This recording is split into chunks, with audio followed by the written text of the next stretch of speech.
Bonjour.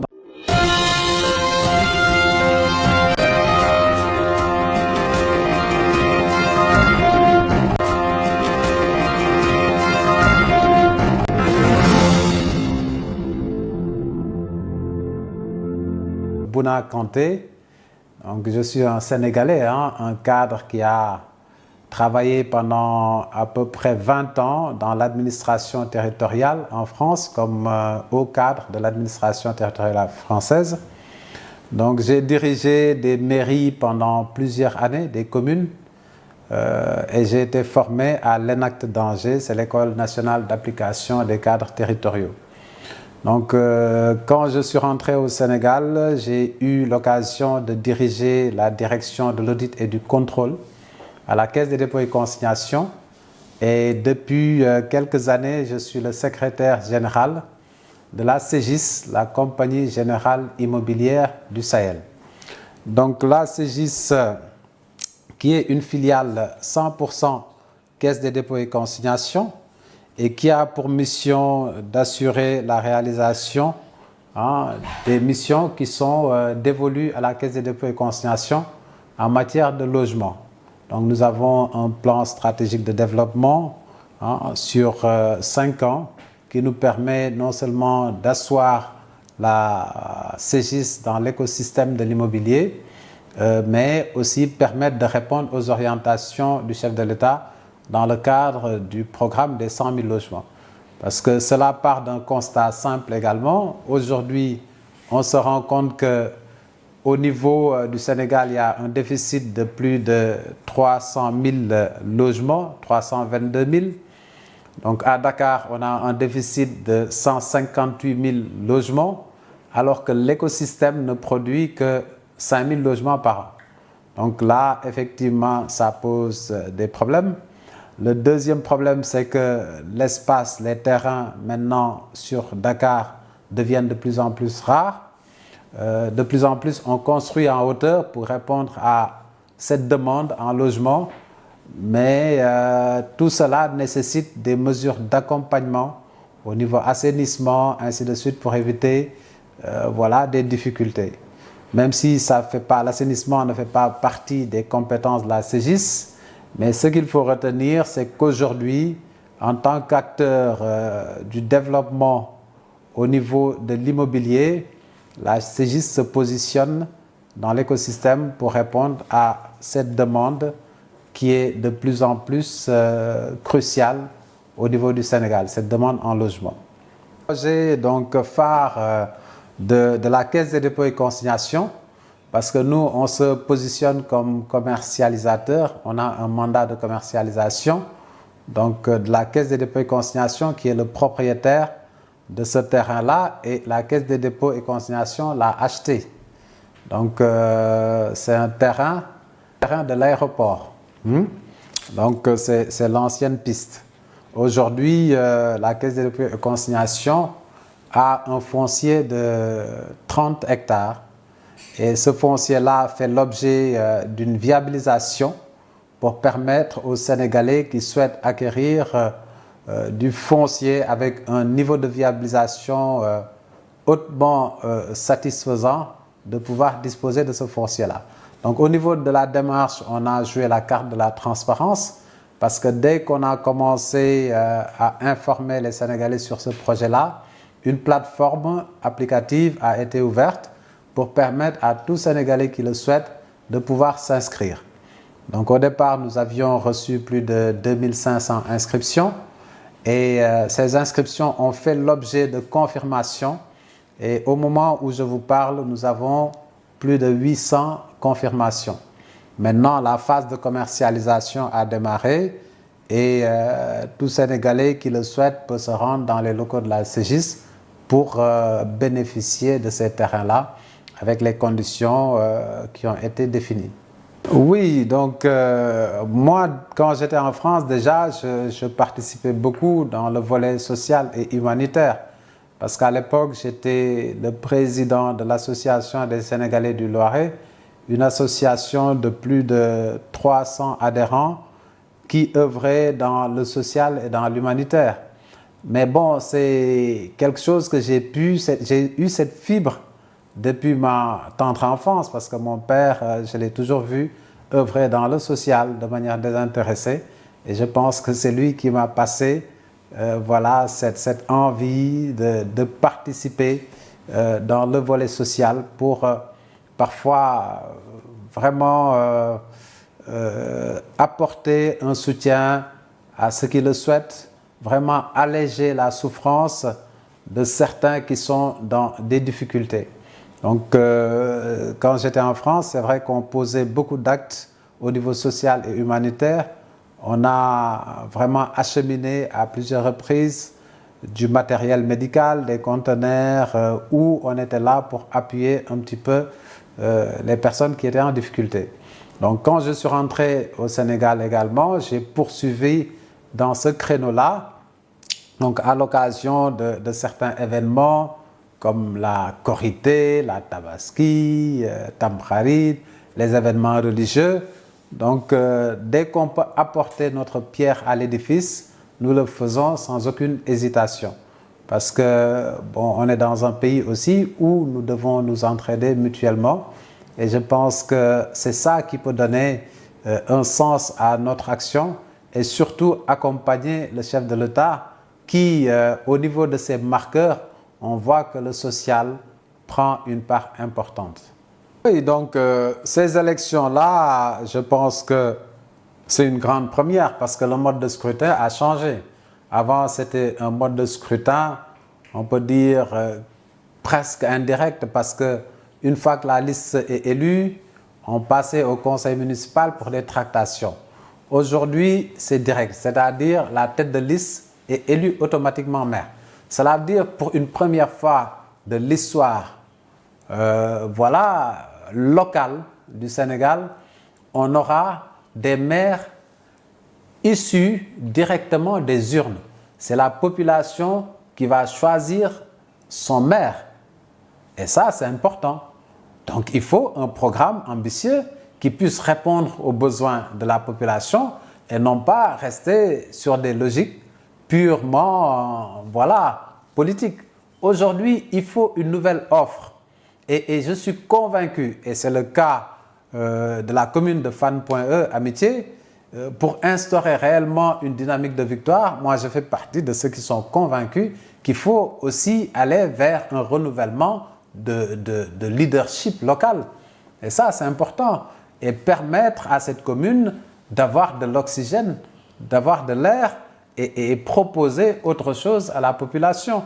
Donc, ce sont des élections inédites au niveau national parce que le mode de scrutin change et la population aura son mot à dire.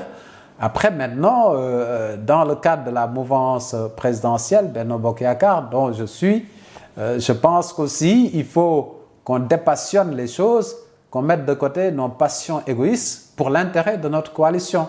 À un moment donné, il va falloir qu'on se pose, qu'on se parle et qu'on voie voilà, comment aller vers ces élections dans un sentiment de rassemblement, d'unité, parce qu'on travaille tous pour le président de la République. L'histoire qui me lie à la commune de Fann.Amitié, c'est une histoire donc, qui est tout à fait naturelle et logique, parce que je suis natif de cette commune. Ah, c'est dans cette commune où mes premiers pas ont été posés. Cette commune a bercé mon enfance et c'est une commune que, voilà, qui m'a vu grandir. Et quand j'étais gamin, je parcourais les rues de cette commune qui a vraiment marqué mon enfance. Donc, j'y ai également joué au Nawetan, hein, l'équipe d'amitié, où j'étais footballeur. Hein, j'ai joué au Nawetan à Khalion, l'équipe de la Rudis, pour dire que j'ai quand même fait mes premiers pas dans cette commune. Après, je suis parti en France en 1990, après mon bac, pour suivre des études de droit à l'université de Rouen. Et c'est comme ça, après un 3e cycle en politique locale et développement, j'ai pu intégrer l'école prestigieuse qui est à Angers, l'ENAC d'Angers, qui a vraiment été voilà, un pan important pour ma formation professionnelle. Donc suite à ça, j'ai eu à exercer, comme je l'ai dit en préambule, des responsabilités en qualité de directeur général dans l'administration territoriale française, notamment dans les mairies. Mais cette commune-là, c'est ma commune de cœur. Donc maintenant, quand je suis rentré, naturellement, et même avant que je rentre, je n'ai jamais rompu le lien avec cette commune. Parce que chaque année, je venais, quand j'avais des vacances, pour organiser des activités, des actions dans cette commune. Aujourd'hui, je peux dire que voilà, c'est ma commune de cœur. Hein? Voilà le lien qui me lie à cette commune-là. Et quand on part du constat que c'est une commune qui a une histoire, qui a un passé, qui a un présent, et une commune aussi qui doit avoir un avenir. Un avenir parce que cette commune-là, je pense que c'est la première, le quartier de la SICAP Rudis, c'est le premier quartier qui a été bâti dans cette commune-là vers les années 1950. Et là, je fais un clin d'œil à Gaïndé Fatma, Serigne Cheikh Gaïndé Fatma, qui à l'époque était actionnaire de la SICAP. Et je pense que c'est à ce moment-là qu'on a commencé à édifier les premières maisons. Hein? Mais aujourd'hui, quand on voit tout ce qui s'est passé, l'existant que nous avons, parce que nous avons un réseau assainissement qui est correct, nous avons des rues où il fait bon d'y vivre, bitumé et tout, où il n'y a pas de poussière. Donc avec un petit peu d'effort, je pense qu'on peut améliorer le cadre de vie de cette commune. Par rapport à notre expérience, notre expertise de gestion communale, je pense que aussi c'est tout à fait légitime qu'on puisse aujourd'hui se positionner en disant qu'on veut changer la face de cette commune pour le bien-être des habitants. En quoi faisant? En mettant en synergie les acteurs, les forces, les atouts du territoire pour l'intérêt de la population. Je donne un exemple. Dans cette commune, nous avons beaucoup d'ambassades. Presque la quasi-totalité des ambassades sont érigées à Fann Résidence. Et malheureusement, cette commune n'a pas noué beaucoup de partenariats avec ces ambassades. Quand on voit que l'université Cheikh Anta Diop est dans notre commune, malheureusement, dans nos écoles, nous avons des enfants qui ont des difficultés scolaires. Il suffit juste de nouer un partenariat avec les étudiants pour qu'ils viennent de 17h à 18h dispenser des cours aux enfants et relever le niveau scolaire. Quand on voit aujourd'hui qu'on est à l'heure du numérique et que la différence se fait à ce niveau, malheureusement, je constate que certains Sénégalais ont leur ordinateur quand ils rentrent à l'université. Pourquoi pas ne pas avoir une salle informatique dans chaque école de la commune et permettre aux enfants de se familiariser à ces outils-là très tôt. Et c'est ça les constats. On voit qu'on a une piscine olympique de dernière génération qui est dans la commune. On n'a pas de champion de natation. Il arrive même que les enfants partent à la plage, à Mermoz, pour se noyer. Pourquoi ne pas, dans le programme scolaire, se dire de 10h à 12h, il y aura des cours de natation et les enfants des écoles vont fréquenter la piscine olympique qui est dans le territoire communal. Aujourd'hui, la quasi-totalité des entreprises sont implantées dans le territoire communal et la RSE, la responsabilité sociétale des entreprises, n'est pas assez développée.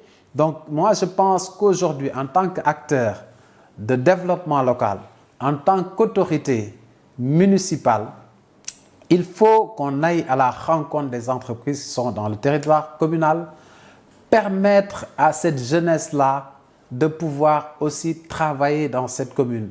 En quoi faisant? En mettant des partenariats avec le tissu économique qui est dans la commune pour permettre à nos jeunes de trouver un emploi. Et ceux qui n'ont pas d'emploi et ont besoin de formation, qu'on mette l'accent sur l'employabilité des jeunes et pour les orienter, les former. Donc il ne faut pas qu'on se dise que tout incombe à l'État. Je donne un exemple. En France, 75% de l'investissement est porté par les collectivités territoriales. C'est-à-dire tout vient des collectivités territoriales. Et là, on a tendance à voir des communes qui attendent tout de l'État, des dotations de l'État. Aujourd'hui, un maire, c'est un chef d'entreprise il doit avoir une obligation de résultat, aller chercher les moyens pour développer sa commune en tenant en compte les forces, les atouts de sa commune pour un développement local harmonieux. Et c'est toute la philosophie qu'on veut inculquer à cette jeunesse. Quand on a une mairie qui n'a même pas de site internet, et on sait qu'aujourd'hui, la différence se joue au niveau de l'outil internet, les États se surpassent à ce niveau-là. Quand on a une jeunesse qui n'est pas assez formée, quand on n'a pas une jeunesse numérique, mais là, on va accumuler du retard. Donc, on veut une commune smart, une commune où la connexion est gratuite, et je sais que c'est possible, une commune où on va accompagner la jeunesse dans le cadre des créations d'emplois, une commune où il fait bon de vivre, une commune où il y a une sécurité et une commune qui s'occupe du troisième âge et des femmes. Et ça, c'est tout à fait possible. Donc voilà l'ambition qui nous nourrit aujourd'hui. Et sans être prétentieux, je pense que nous avons accumulé assez d'expérience que nous voulons partager avec les habitants de la commune de Fann.E Amitié. Moi, je dis qu'on a les dirigeants qu'on mérite. Il faut qu'on soit exigeant à ce niveau. Qu'on ne donne plus aux mairies des personnes qui n'ont pas les compétences. Parce que je vous ai dit que le développement du pays, et j'en suis convaincu, passera inéluctablement par les collectivités territoriales. Donc, il faut aussi miser l'accent, il faut mettre le curseur sur la formation des agents qui travaillent dans les collectivités territoriales. Il faut instaurer le DIF, le droit individuel à la formation, pour que ces agents-là puissent avoir les compétences requises pour une bonne exécution budgétaire, pour un bon suivi budgétaire, pour une bonne réalisation des orientations qui sont dégagées. Parce que sans cette formation-là, l'expertise fera défaut et on sera toujours dans le tâtonnement. Et j'en profite pour dire que ce serait l'occasion de créer un centre national de formation des agents territoriaux et dans chaque département qu'il y ait une école qui forme les agents qui travaillent dans les mairies et instaurer une réelle fonction publique territoriale. Même si dans les textes ça existe, mais dans la mise en œuvre, je pense qu'il faut qu'on aille plus loin et aller vers l'intercommunalité. Et c'est ça qui permettra de jouer sur la péréquation et permettre aux communes de jouer leur rôle par rapport à certains problèmes qu'on ne peut pas régler au niveau de l'État. L'État ne peut pas tout faire. Maintenant, il faut effectivement, avec les domaines de compétences transférés, qu'on aille aussi sur la formation des agents qui vont mettre en œuvre ces domaines de compétences-là, parce qu'aujourd'hui, il faut de l'expertise pour développer nos territoires. J'entretiens d'excellentes relations avec les leaders de la commune. Je discute avec eux, je parle avec eux régulièrement et mon objectif, c'est aujourd'hui qu'on se retrouve et qu'on commence à discuter, qu'on commence à échanger. Et je ne cesse de le dire, si on attend que le président fasse un arbitrage, cela veut dire qu'on n'est pas à notre place.